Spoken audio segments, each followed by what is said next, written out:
Senhoras e senhores, agora eu tô aqui para dizer para vocês que a gente já tá aqui chegando na escola. Agora tá resolvido, a merenda foi entregue aí, né? O prefeito Zé Cocá já resolveu distribuir as merendas, porque assim, querendo ou não, a gente sabe que já vem verba lá indicada para isso aí, então a gente sabe que qualquer imprevisto tem que ser preparado, não se pode deixar falhar, porque é milhões de gente que estuda nesses colégios que estão aí, né? Que hoje era do estado do município.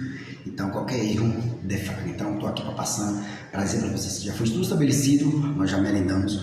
É uma sopinha, mas dá para rebater até chegar em casa e ir mais. Tamo junto. Espero que vocês saibam que tamo junto. Valeu, Zé Cocá, show. Não deixa eu falhar mais não, doido. Tamo junto, é nóis, Jiquinha. Resolveu, Jiquinha. Show. Bum, tamo junto.